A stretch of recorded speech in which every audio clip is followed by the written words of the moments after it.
All right, guys, super excited for today's guest. She healed her kids from vaccine injuries, including autism and ADHD and digestive issues and a lot of other stuff. So we're gonna have a really good conversation. I'm really excited for this. She's gonna come on and share her story because I've known her for a while and I knew that she was into natural health. And we had similar stances on diet and on medical freedom and all this stuff, but I didn't really know her backstory until recently, and it's incredible. And so she's going to share it, and I know I'm going to get a heck of a lot. You're going to get a heck of a lot out of it, and so you definitely want to share it with any parents that are going through similar things, and it's going to be real exciting. All right, so let's see for video. I think you got a camera. Yeah, there we go. You're looking at a glass jar. Yeah, I'm rocking the full.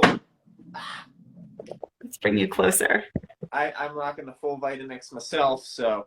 Oh, yeah. Very nice. Yeah, I do my super energizing detox smoothie usually in the morning after I eat. So I'm real excited to have you on.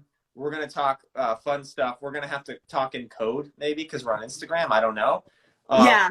But I just kind of want to share your story, and I want to kind of give an overview and introduce you, and then have you fill in the details. But what I'd really like to do is we can talk about the whole process, like the journey of a lot to that story. But I'd really like to talk about like kind of the beginning and where you're at now, like where your kids were at when they first started having issues, and like the difficulties that they faced and the problems that they were having, how bad it was, and then talk about where they're at now and what they've healed from, and just so people have the comparison, because it's a pretty big gap, pretty remarkable story.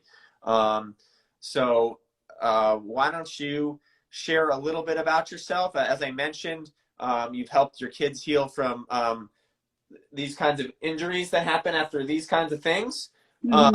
And so from there, take it away. Tell us a little bit about yourself.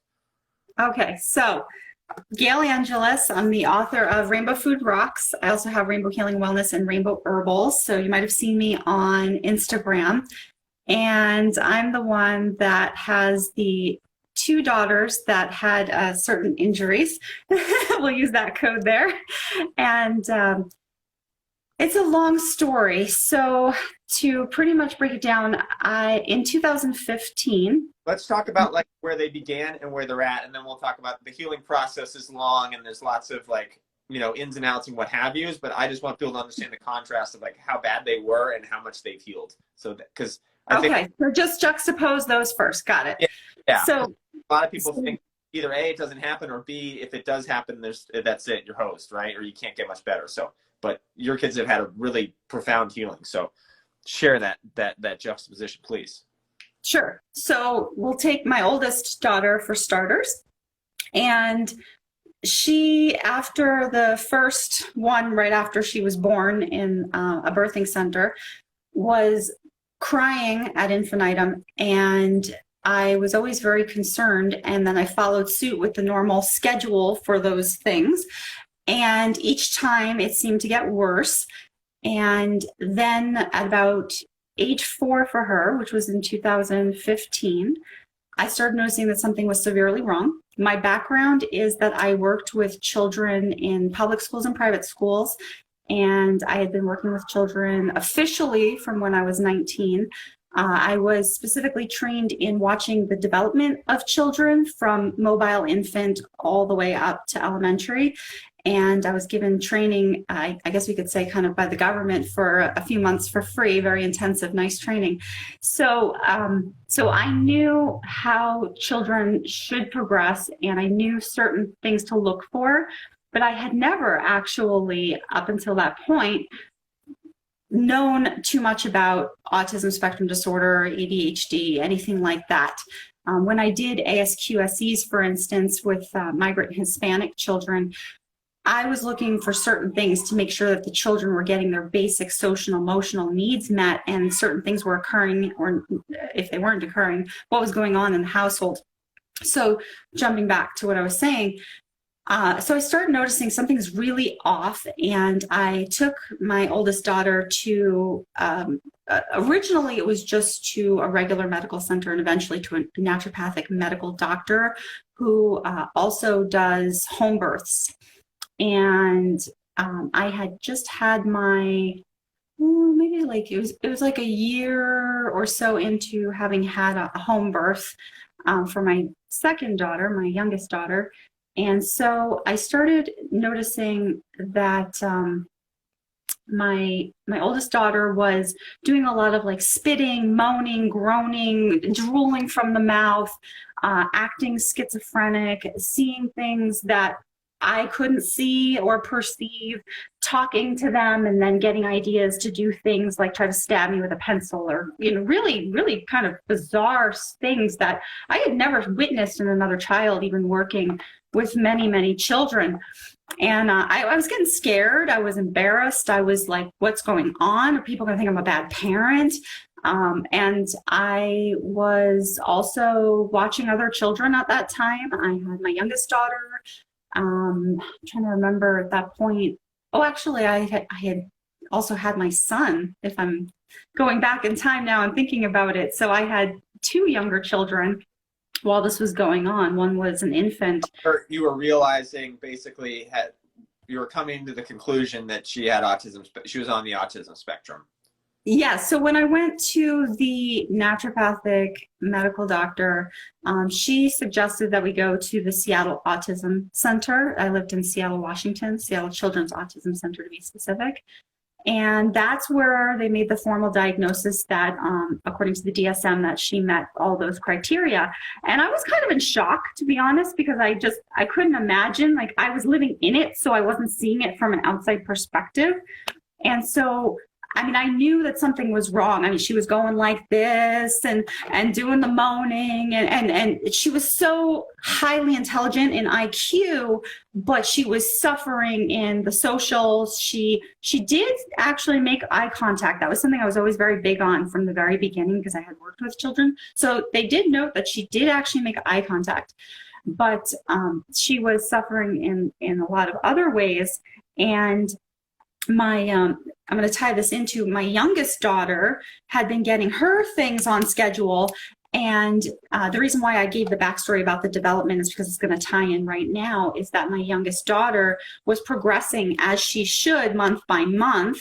And then after one of these, around, I want to say 5.5 months old, and I used to document with pictures, everything. She started to not be able to go on her belly anymore. So she had gotten to the point where mobile infants, they roll onto their belly and they start building up the muscle so that they can eventually push themselves up, and then they can come up and they can start walking. And she went and reversed, and she started having pain in her leg where that had happened. And she also, I'm trying to remember now because it's going back, she started getting stomach pains. And that came kind of later on as, what happened was, because she wasn't developing, she started scooting on her bottom everywhere. And then when she could finally like pull herself up, she started pushing her stomach into things because her stomach was always bothering her. At 13 months old specifically, and I noted all this for physical therapists and all kinds of different practitioners I saw, because they thought maybe she had spina bifida, so we had gotten an MRI, and then we were put down all these different rabbit holes, only to find out that it was actually caused by something in food. We'll get to that. But what I'm getting at is she was in so much pain from her waist down, and this is my youngest daughter that we're talking about, that I was extremely concerned. And she was able to say, and I'm trying to remember verbatim, but it was something to the effect where you could put a period at the end of her sentence that like, mommy, I have owie, and she would point to her like hip leg area. And so she was communicating as much as she could. And for 13 months old, it was phenomenal how she was able to use her language. And again, that's my youngest daughter. My oldest daughter was having more of the communication issues at the time. So there I was, totally stressed out and trying to figure out what's going on with my oldest daughter. And we just get this diagnosis. What's going on with my youngest daughter? And she still hadn't gotten the diagnosis, and going through all these different therapies, and why isn't she progressing, and what's wrong? And I'll tell you that most people were family-wise looking at me like I was doing something wrong. Like there was something wrong with me. Oh, it's because I homeschool. It's because I watch other kids. It's because whatever they came up with. And I was taking it really to heart. Like, oh my gosh, what is this? I'm not doing this. What's going on? So I became like really determined, because that's my personality, of how am I going to solve this? How am I going to figure out what's going on, and how am I going to help my kids?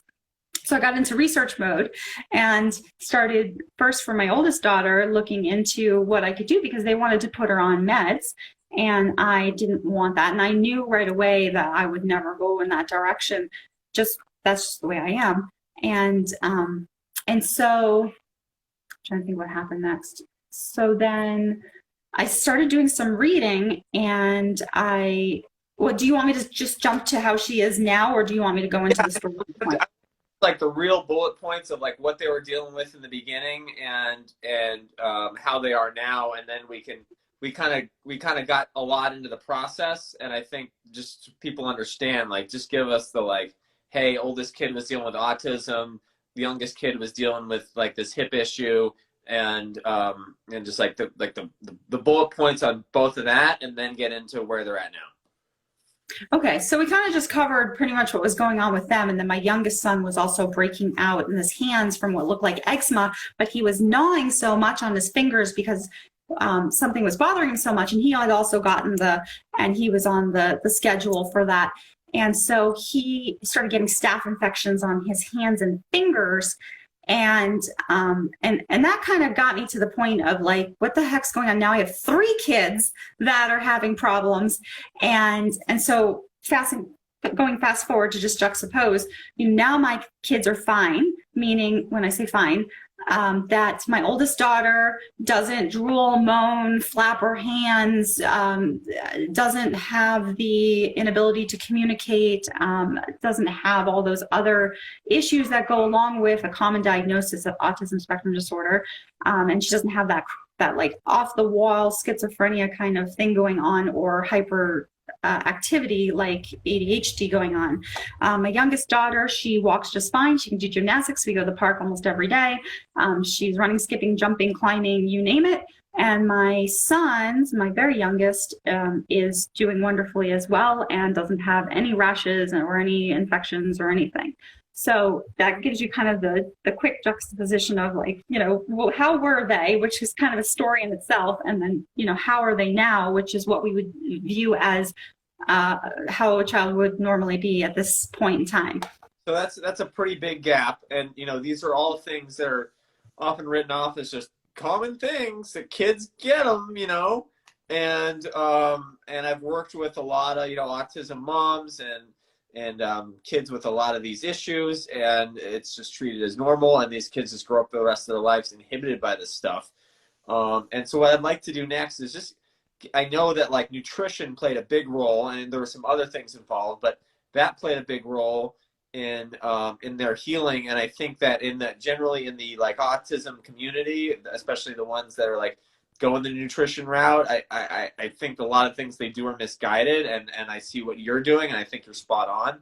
So can you kind of just give us the overview of, I mean, obviously it was a process to figure out what worked, but like ultimately, like what did work? Like what kind of nutritional protocol did you follow to do this? And like, how's that been? Okay, so I'm going to tell you, it's really quite simple. And I'll just tell you in like the most brief way how that is. So I took out dairy, and Abigail, my oldest, got 25% better. Then I took out wheat, but I made the mistake of substituting corn. When I finally figured out the corn, took out the wheat and the corn on top of having taken out the dairy, my oldest daughter got 50% better. When I took out, so now we're compounding it, right? So we got the dairy out, we got the wheat out. That means the rye, the barley. I took out the gluten, I took out the corn. So I take out the soy and anything that's artificial numbers, dyes, anything that says natural flavors, artificial flavors, doesn't matter. That all goes out, 75% better. So that's giving you some, boom, boom, boom, boom. And that's the order in which I took them out. So that's the order I usually suggest people to take it out to look and see for themselves. And with each one, it took about 2 weeks to notice. And then the last one was the result of doing an IgG food sensitivity test. That's the one where the finger gets pricked and you put the blood on 5 circles and test about 100 or something foods. And that one showed that eggs needed to be taken out for my youngest daughter. And I applied all of these things that I'm saying to all 3 kids, and I had to set the example, which means I had to do it myself. And we're only talking about kids here. There was a whole healing journey for myself, and we can get into that another time or later. So that would be the first parameter. So like if you're baby stepping, I would normally tell people first take out the dairy, then take out the wheat and the corn and the rye and the barley and anything with gluten, then take out the soy, the artificial numbers, dyes, colors, yada, yada, yada. Then go and take out the eggs, which is always a surprising one, but most people nowadays cannot handle eggs, interestingly enough. And if you want, then you mastered that, you want to take it a step further, then I would go into transitioning to recipes like I have in my book and like Dr. Ben's going to have in his book. And then going from there, we both, and I believe Dr. Ben has as well, we have both taken out meat from our diets for quite some time, and we have had phenomenal success with that. Now, my children still eat meat from time to time, not very often, and we usually have other ways of getting the nutrition. Well, I don't. Yeah. A second, because I think it's easy to talk about like, and I didn't eat this, and I didn't eat that, and I didn't eat, and I took this out, I took that out, and people are like, oh, well, like what's left? What do you live off of? Water, right? I know, I get that all the time. Talk about because we can talk about what all the things that are bad all day long, but like. Here, I got the smoothie, I got the bananas and the mangoes and the greens. Okay. Like lots of. Well, I'll give you visuals. No problem, Ben. So, yeah. Well, if you want visuals, like let's talk about breakfast, lunches, dinners, desserts, and you name it. So take that whole process and the whole story I just told you, and now put it into practice where you have the ingredients, a plan ahead, a once ready, what materials I use, and so on and so forth. So let's just kind of skim through. There's my son with me in my kitchen. So you can see all these different meals. And like, I'm going to get into answering your question. I'm just showing because people often think that I don't have a breakfast, a lunch, or dinner, or dessert. So I'm just kind of showing. This is your really quickly that they can get, right? Can you just tell us again the name of it and where they can get it? Yeah, it's called Rainbow Food Rocks, and it's on my website, which is rainbowherbals.com. You can also find it on rainbowfoodrocks.com. You can find it on Amazon, and you can find it on Blurb. You can get the e-copy from my website. So specifics, when you're looking to go to eat, like let's say you're going to the grocery store, you're going to want to go on the outer edges, which I'm sure most people have read before. You're going to want to look for your fruits, your vegetables. You're going to want to try to find, if you have children, which fruits and vegetables they'll eat. And that's going to be a baby step process because most children, especially with autism and ADHD, have difficulty. There are lots of sensitivities to textures and colors and smells. So trying to work your way slowly with one and then adding something else. Because if you're just going to make a super smoothie like Dr. Ben's showing and give it to your child with autism, they're not going to take it. Don't go there. It has to look first and foremost like something that you would normally see that looks great, which is why I was showing pictures. Because if a child sees like, oh, maybe the child loves strawberries and they see strawberries. Okay, well, how many different ways can I put strawberries into things and still get them into healthy things? And then just baby step from there. But first and foremost, you're going to want to get those fruits and vegetables in. And then I usually recommend making a broth. So for me, because I don't eat meat, mine is made out of the vegetable ends and other vegetables. And I use that broth as a base when I'm cooking so I can get extra nutrition in for my children and myself. And I'll put all kinds of things in there. And we can get into that if you want to later on. But pretty much I have everything set up in a way that now it's quick and efficient. But in the beginning, I mean, I started in 2015. Here I am in 2022. There was a whole process to this. It's not just going to happen overnight. It's not like you can just go, here's a super energizing detox smoothie. I'll give it to your kid and they're going to love it. No way. That's not going to work. So does that kind of help? Because I see a lot of the I'm pretty connected to the autism community, and I see a lot of these moms who are, trying to make things that are like dairy-free, gluten-free, and they're still eating a lot of processed foods and just a lot of things that maybe don't have the allergens, but still have a lot of unhealthy stuff in them and aren't really whole foods. Mhm. That is a pitfall. You just made me think of something, if you don't mind me interrupting before I forget my thoughts. Very important for your audience to hear this. Learning how to read ingredients, I think, is absolutely important, because when you're baby stepping, you're going to have to start with some of the conventional stuff. And nowadays, there are some better things out there to transition to something like what Ben and I are doing. And so reading those ingredients and knowing, okay, citric acid in the United States comes from corn, ascorbic acid, corn, canola oil, bad, like just knowing right away and looking at your ingredients, and the fewer ingredients that are organic that you can find made from the whole food item is going to be better off to start. Go ahead, Ben. No, I didn't mean to cut you off. I didn't want to lose my thought. Next question I was going to ask is, like, what are the pitfalls? Like, what are the mistakes that maybe you made, or you see other parents who are trying to do this kind of stuff making? Like, what are the mistakes, and then what are the solutions to those mistakes?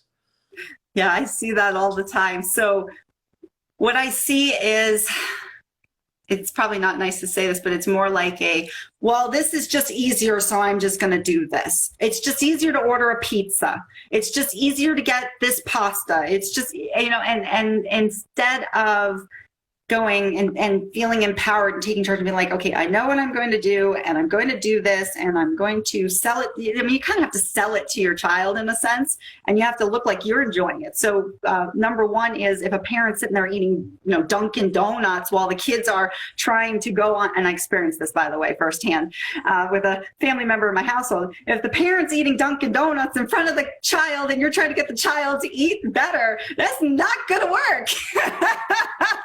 It just turns everyone against each other. It's horrible. So, number one. Number two is that whole, this is easier, so I'm just going to do this, so that can be a big problem. So empowering the parent and then getting the other parents on board, and getting the other parent on board, in my case, didn't happen until about a year ago. So, that can be a struggle. And then, what do you do about that? Does the parent have to eat their stuff out somewhere else? So, I mean, that's a whole long discussion that I'd have to work with someone depending on his or her situation. Sure. Okay. So yeah, I mean, there's a lot of let's be honest with people. Like, this isn't easy, right? But fact that not one bit. I mean, the whole family has to be involved. And if you are going to functions and your family members are about you and they're trying to serve them dairy, well, you're saying, I'm sorry, we're cutting out dairy. We're doing an experiment. We're trying to see if my child gets better, or if I get better, or whoever it is, that's going to be a huge problem.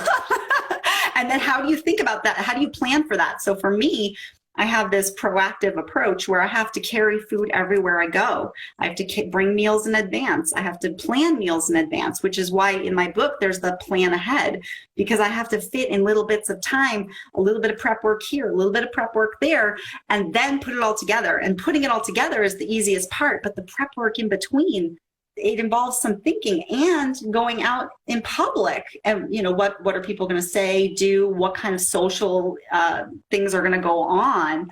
And that's a whole other layer. And then one more is, if you have your child going to school, then there's the extra layer of how is this going to work out? So for instance, when my children tried out public school for a year, and we tried 3 different schools. And, there was this piece of like, okay, well, my child's going to have to sit somewhere separately, perhaps, or if your child wants to or not. My children wanted to sit in the office. They didn't even want to sit with others. So, I mean, there's that whole extra layer too, when you start getting into school situations. And that's another thing we can go into another time. Sure. So what I want to give people like a place to get started. So obviously your book is like a really good jumping off point, because the recipes are parent friendly, kid friendly. It's like, hey, okay, Dr. Ben's a bachelor. He just, sits in his bedroom drinking straight out of the Vitamix. It's like, it's easy for him, right? And I feel like one of the things that I really like about what you do is like you've had to deal with like 3 kids, husband who wasn't on board until recently. Like you've overcome like every crazy roadblock that a lot of people run into. Like you've had to overcome all of it. And it seems like a lot. The book is a really good place to get started. What other resources do you have? If I don't know if anything, or we just want to point people to the book for like someone who wants to take this journey and just basically begin and like eventually get to the point where you're at. Like, what's your advice on that? Well, I do offer coaching and consulting. So I have life coaching that I'm certified in, and then I do consulting specifically on health and wellness and these exact topics. So for instance, I have a client that has a certain diagnosis and is like, okay, I don't even know where to begin. So one session was teaching how to read ingredients and what's what, and just kind of knowing. And that client took food items and was like, okay, here's this, what should I do with it? I said, the first thing I said to the client was, turn it around. Let's look at the back, because they always look at the front and the pretty pictures and the marketing. And that's the big hype now. They want to make money off of people like us. So I always said, take it, turn around, look at the ingredients. But I mean, that's just an example of like my first session with the person, because the person was like, I don't know what to do with all this. I'm trying to eat this and try that. And I was like, okay, let's go to reading ingredients. Like that's just number one. And then from there, then you can work on all the other issues. So I do that. And coaching and consulting are very different. So the coaching is more of a guiding someone. The consulting is they're asking me and I'm telling them, okay, I'm teaching them skills like, okay, do this, this, this, this, and this. Gotcha. Yeah, and both are important. Yeah, we're getting lots of likes on that. And then where to go for that, it's the rainbowherbals.com. And so you and I had talked about, so if you have a client and you're doing your chiropractic work, and your chiropractic work can only take your client so far. If your client wants to take the next step, then working with someone like me could be advantageous for your client, for instance.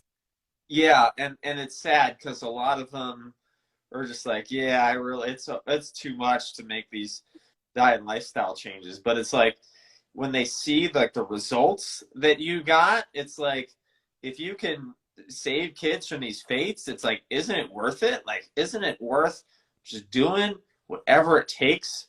And I think that for a lot of people, it's sort of like, oh, that's just impossible. Like these kids can't get any better, or they can only get so much better. And so I really love your story, and it's like people need to know that there's hope and that like this can happen. And it's not easy to do, but I really love how you've like mapped it out and basically just run into every conceivable obstacle and overcame all of them. It's like, it's very admirable. So I feel like we've covered everything we can cover. I mean, we can go more in depth on like what to do, but I think this was really valuable for people. I want to open it up to Q&A. Yeah, let's have them ask some questions. I know someone had asked, or let's see, Elizabeth had asked, would this protocol be good general use for someone with sensitivities and allergies? Food allergies or regular allergies? I think for both, yes. Yeah, because you're basically eliminating everything that could be an allergen. Mm-hmm. Your typical ones. And there's a reason why these foods come up too. And you and I didn't go into that. But I mean, I'm not surprised now that I've done the research into each of these foods. It's not the food's fault. It's what's being done to the food. And that's the key thing that we need to all get on board with is what's being done to our food. Why do we have to omit these and go to alternatives? So that's something to pay attention to as well. Yeah, because when you and I were kids, there was no celiac disease, gluten intolerance, kids with egg allergies. That didn't exist, right? No, we barely heard of any of this. It wasn't until we were about teenagers, 20s, especially 30s that it started coming about. I mean, I didn't even hear about celiac until I was in my 30s. So you alluded to things that are being done to the foods. Can you just kind of give us an overview of like what's going on to these foods and why it's causing them to be foods that were once maybe considered good or okay for us are now like, like is going to cross. Well, for certain things, I mean, when we're talking about, the thing that we were mentioning earlier, I mean, certain animals, if they're getting things put in them, or if they're eating food that's been sprayed, or food that's been genetically modified, or if some of these foods themselves have been genetically modified. I mean, it varies from food item to food item, but generally we can see that between this kind of stuff going on and the chemicalization and the herbicides and pesticides and rodenticides and all those things that are going, and it's not even just our food. I mean, it's going in our air, it's going in our water, it's on our clothing, it's like, it's all over. It's no wonder that people's systems, because my belief is that our bodies are meant to detoxify and we have everything that we need. But when that toxic load gets way too high, it's almost impossible to detox. And I'm an example of that. I didn't go into the story, but I was accidentally exposed to mercury, and I didn't know that. I thought it was just the stress of healing my kids and the household, squabbles of trying to heal my kids. But I was also exposed to mercury, and I had always been a healthy person. I don't smoke, I don't drink, I don't do drugs. I never have done this. So for someone like me to even have gone through this whole process and having to use this and actually be on this more like Dr. Ben of mostly fruits and vegetables and just things that we can find in nature to heal myself, it says a lot about what's going on in the world. Yeah, totally. And that's like could be a whole other 2-hour discussion. Yeah, which is why we're in the same groups, because we started having the same realizations, like, okay, what's going on with the technology? What's going on with the medical industry? What's going on with, A, B, C, D, E, F, G? So. Well, hey, I think we did a really good job of telling your story, and I think it's something that a lot of people need to hear. So I'll be making like a YouTube version of this, and we'll share it and stuff. But just before we go, I want you to plug the book one more time, and then just give us the info again on like where we can find you, obviously on Instagram, but also I know you're on YouTube and stuff like that. So Great. Yes. So Rainbow Food Rocks, you can find at rainbowfoodrocks.com, rainbowherbals.com. That's with an H for herbals. Then let's see, YouTube is Rainbow Food Rocks is one channel. That's mostly about like food and recipes. And then Rainbow Healing and Wellness is kind of where I put everything else. And then same for Instagram, there's rainbow_food_rocks. It's the same on Telegram as well. Also for Instagram, there's Rainbow Healing and Wellness, and there's Rainbow Herbals if someone is interested in really pure, undiluted essential oils and hydrosols and body products that I make with those oils. And then Rainbow Home Baking if someone lives in Arizona and is interested in having me bake. I do make fabulous rainbow cookies that are everything free, which are, if anyone comes from New York, they would know what those are. They're kind of specific to New York and New Jersey. And see anything else. Let's say I mentioned the Telegram. I mentioned those. I think those are the major ones for right now. Okay, cool. Well, hey, good having you, and we'll have to do another one of these sometime. Thanks for sharing. Well, thank you. And I also did a recording too, just so you know. So I'll put up whatever I've recorded here of our conversation. I don't want to have your picture on it, but they can hopefully hear you. I'll check the video, see if it came out okay. Okay, well, we'll get it out there one way or another, Gail. Cool. Okay. All right, thank you. Bye, everyone.